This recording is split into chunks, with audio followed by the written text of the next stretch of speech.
कुछ भी कर लेते हैं, कैसे कैसे तावीज बना देते हैं। मेरी बहन है, दिल्ली रहती है, नाम है संतोष, मंगलवा की है, मौसी की बेटी है, बीमार रहती थी। दीक्षा के बाद मुझे मिलने आती थी, उस्मानपुरा अहमदाबाद आई। मुझे कि गुरु महाराज को कौन है, इतने बड़े आचार्य भगवंत हैं, मुझे कोई अच्छा मंत्रित करके वासकशिप दें। मैंने वासकशिप दिलवाया। मेरी बहन होने के नाते गुरु महाराज ने 5 मिनट का समय भी दिया, उसे आशीर्वाद भी दिए, उसे समझाया भी और पीने के लिए वासकशिप दिया। वो गई। साल भर के बाद अगले चौमासे वापस मिलने आई। मुझे कहा मेरे काफ़ी ठीक है। तभी मैंने देखा कि उसके गले में भी एक तावीज पहना हुआ है। मैंने कहा ये क्या है? तो कि ये तावीज है, चांदनी चौक में एक मुल्ला जी रहते हैं, बहुत पुराने हैं, बुजुर्ग हैं, लोग वहाँ जाया करते हैं, वो तावीज बना के देते हैं। मेरे ठीक नहीं था तो मैंने उससे तावीज बनवाया। तो मैंने कहा क्या कहा उन्होंने कहा जब तक ठीक नहीं हो तब तक पहन के रखना, ठीक हो जाए तब इसको खोल करके, कुछ पढ़ने वढ़ने की जरूरत नहीं है, पीछे ही यमुना नदी बहती है उसमें ये बहा देना। भोजपत्र पर उन्होंने लिख के दिया है। मैंने कहा इधर ला ना, मुझे देखना है। तो कि नहीं दूं। वो मेरे से छोटी थी, मैं जिद्दी था, वो मुझे बहुत चाहती थी, मैं उसे बहुत चाहता था। मुझे मालूम था कि मैं उसे विवश कर ही लूंगा, उसे देना ही होगा। मैं साधु बन चुका हूं और मुझे मना नहीं कर सकेगी। मैंने उससे कहा, मैंने कहा तूने वासकशिप लिया था ना? तो कि हाँ वासकशिप भी लेती हूं और तावीज भी पहना है। तो फिर मैंने कहा 2 डॉक्टरों की दवाई चलती है, कैसे नक्की होगा कि किससे ठीक हुआ है? वासकशिप से ठीक हुआ है या तावीज से ठीक हुआ है तेरे, ये कैसे नक्की होगा? तो कि हाँ भले वासकशिप से ठीक हुआ हूं, तावीज से भी ठीक हुआ है ना। तो मैंने कहा अब क्या करने वाली हो? तो क्या अब जाकर के वो तावीज यमुना नदी में बहा दूंगी? मैंने कहा निकाल इधर। तो क्या नहीं? मैंने कहा निकालना पड़ेगा। जिया जी को मैंने कहा निकालो उसको। जीजा जी ने खींच के निकाल दिया। वो रोने लगी। मैंने कहा तू रोती रहे। लिया मैंने हाथ में तावीज, मैंने खोला, उसके अंदर उर्दू में कुछ लिखा हुआ था। अब अपने लिए तो काला अक्षर भैंस बराबर, अपने को समझ में आवे नहीं। तो मैंने वहीं आदमी से कहा, मैंने कहा कोई मुसलमान परिचित है क्या, उसको लेके आओ, अपने को ये पढ़ाना है कि क्या लिखा है। हमारा एक माइक मैन था जो साउंड सिस्टम संभालता था, वो मुसलमान था, उसको मैंने बुलाया। मैंने कहा रिजवान इधर आओ, ये लो और पढ़ के बताओ कि इसमें क्या लिखा है। उसने चश्मे लगाए और पढ़ा। पढ़ने के बाद में बोलने के पहले वो हंसा। मैंने कहा रिजवान हंस क्यों रहे? तो कि ये तो आपका मंत्र लिखा है। किसने लिखा है? मैंने कहा किसने भी लिखा हो, तुम बोलो तो सही क्या लिखा है। तो क्या लिखा है ओम रीम श्रीम अरहम नमः। मैंने कहा और क्या लिखा? तो क्या और कुछ नहीं लिखा है। मैंने कहा फूटे करम तेरे,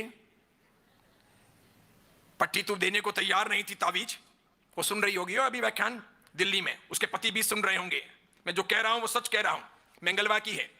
मैंने कहा तुझे शर्म नहीं आती कि तूने ये पहना?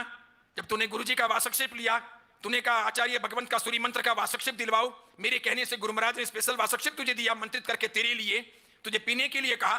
तू कहती है कि पता नहीं किससे ठीक हुआ होगा, ऐसी तेरी श्रद्धा, इसका मतलब दोबारा तुम्हें कभी वासकशिप ना दिलाया जाए। वो और रो रही थी, उसको अफसोस हो रहा था।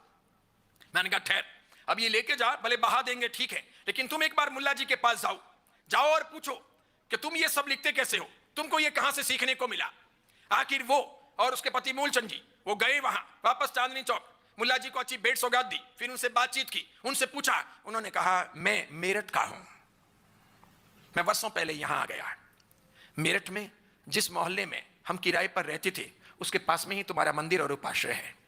समय समय पर मेरठ में कई साधु साध्वी जी भगवंत पधारते थे, तो हम लोग भी बाहर बैठते थे, हमारे दादू हमारी दादी सब।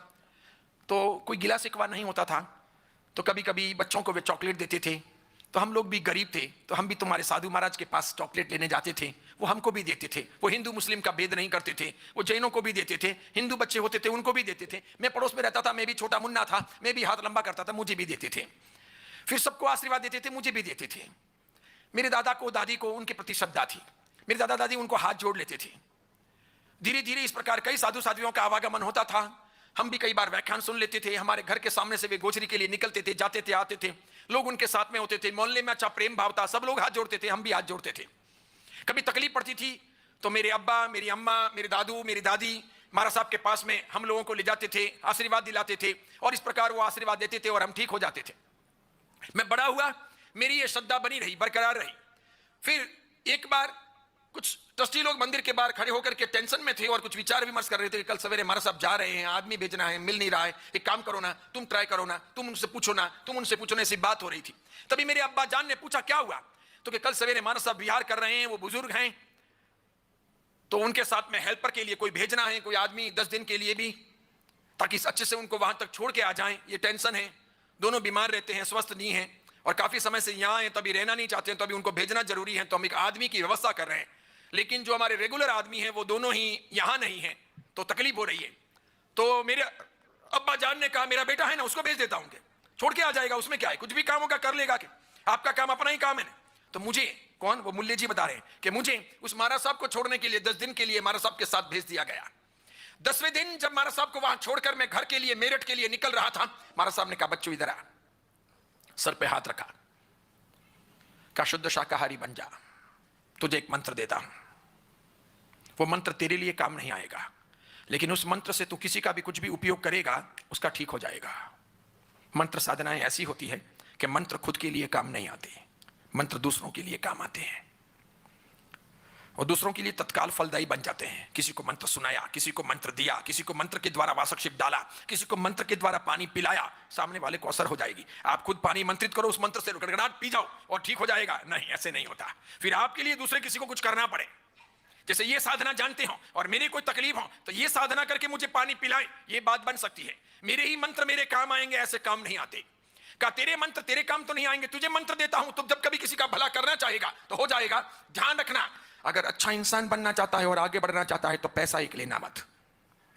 तो ये मंत्र बोल करके किसी को बिच्छू काटा हुआ हाथ फेरेगा, बिच्छू का जहर उतर जाएगा। किसी को सांप काटा होगा, तुम मोर पंख लेकर के और ये मंत्र बोल करके मोर पंख घुमाएगा, जहर उतर जाएगा। किसी आदमी को उल्टी हो रही होगी, ये मंत्र बोल करके तुम पीठ पे हाथ घुमाएगा, उल्टी बंद हो जाएगी। किसी व्यक्ति को सिर दर्द हो रहा होगा, गोलियों से दवाइयों से ठीक ना हो, तो मस्तक पर हाथ रख करके मंत्र बोलेगा, सिर दर्द ठीक हो जाएगा। तुझे मंत्र किसी को दिखाना नहीं है, किसी को बताना नहीं है, लेकिन मंत्र का उपयोग खुद के लिए करना नहीं है, मंत्र के एवज में पैसे लेने नहीं है।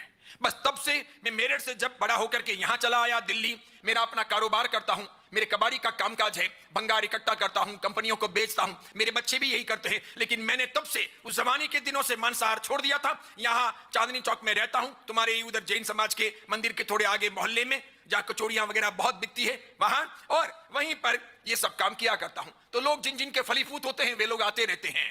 समझ गए आप? उस मुल्ला जी ने मेरी मौसी की बेटी बहन को यह बात बताई और हम बाहर भटकते हैं मंत्रों के लिए, शक्तियों के लिए, सामर्थ्य के लिए, चमत्कारों के लिए, कष्टों के निवारण के लिए, यह लोग की कामनाओं की पूर्ति के लिए हम बाहर भटकते हैं। और अपने घर में जो है वो दिया तले अंधेरे जैसा है कि घर में ही दिया जल रहा है लेकिन उसके तले अंधेरा है, हम देख ही नहीं पा रहे कि हम क्या कर रहे हैं। ऐसी ही घंटाकर्ण वीर की, माणिभद्र वीर की